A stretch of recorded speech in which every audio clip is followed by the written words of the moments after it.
said the reporter elite in Egypt best. Mommy! What should I do? I'm so sorry. What should I do? Hello, I'm the reporter from the Isey News. Now I'm in the spot of the Egypt protest. Let's listen to what they say. Hello, is this the first time you protest? No, How many times you have protested? I can't count it so many times. Why are you so protesting? Just for our poor living conditions and the low unemployment rate.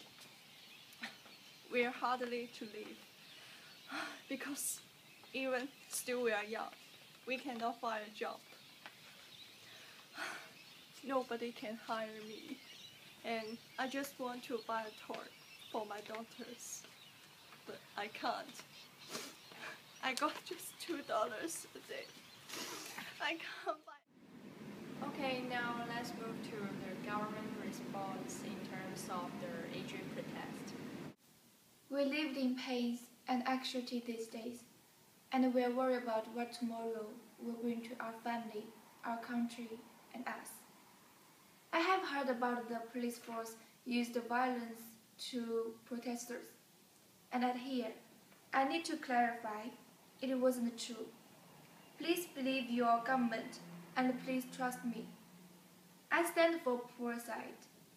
The Egypt government and I, as a leader, had faced a big challenge between country stability and a chaotic protest.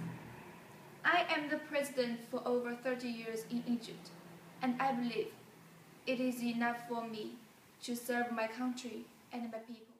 We are disappointed with Egypt's government and the president. They didn't take responsibility for their citizens. They don't give opportunities for democracy, freedom, and human rights. We will seriously consider the relationship between Egypt and the US. Interview two experts. The first one is expert Eileen, and the second one is expert Yuki. Hello.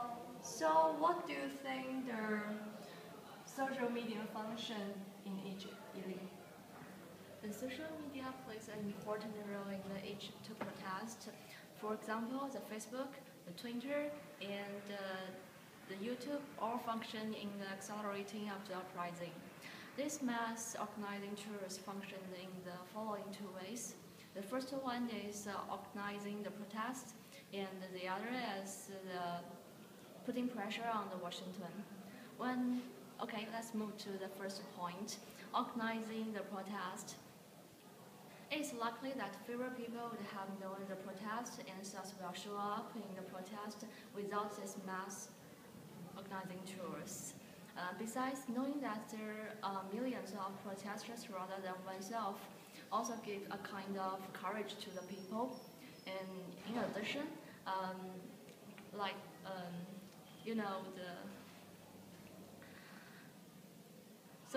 the social media also make a challenge for the authority to control the situation. Okay, the next point is putting pressure on the Washington. The social media delivers the message to a head much sooner than it would have. Take U.S. government as an example, because much of the information was escaping from the country. And what's worse, much of this information, no matter true or false, were in favor of the protesters. So it makes the U.S. government, it puts the U.S. government in a very hard situation, because they cannot simply make a narrative which in favor of the authority in power. Okay, that's all. So, what's the Egyptian government to treat the social media? Did they disrupt them to report Yeah, news? yeah, of course. The government also knows the danger of the social media. So not long after the protest, the government just simply shut down the internet access and also the mobile phone network. According to Scott Rubin, who is Google's speaker, who is a Google spokesman, he said that because the disruption to the Egypt internet, people in Egypt now cannot get access to the YouTube or Google, or at least they have much trouble in doing so. So in conclusion, the people use social media to organize a protest and also put pressure on the government, but the government also takes some special actions to try their best to control this situation. Thank you, Eileen. So now, Yuki, about human rights. What do you think human rights in Egypt? If the government wants to improve the political regime in Egypt, they must focus on the following human rights. The first one is the women human rights. The biggest issue facing Egypt is that majority women against the government, and they play the important role in the protest as they cannot realize their values in the economics, politics, and social change. The spring cannot without the flowers, and women in Egypt are the flowers of the Arab Spring.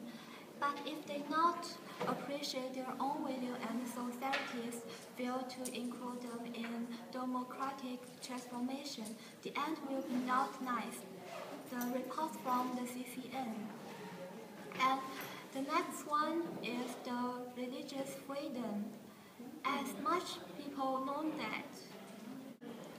The third one is the labor rights. The employment rate is approximately 12% in the last few years in Egypt, but the other information indicates that there is twice more than 12%. Many people cannot get basic financial support, and nearly less half population in Egypt are living in the last $2 each day. It's too hard for young generation to find job which is set in their skills and abilities. In addition, government cannot create more opportunity for jobs for the next generation who have high degree. And eventually, the last one is the justice. The injustice of the law is apparent due to the uncompleted political regime in Egypt, and if the government is desired to improve the regime in Egypt, they must focus on the equal rights among each of people. Okay, now we know more about Egypt. So thank you for watching ISUI News. Goodbye.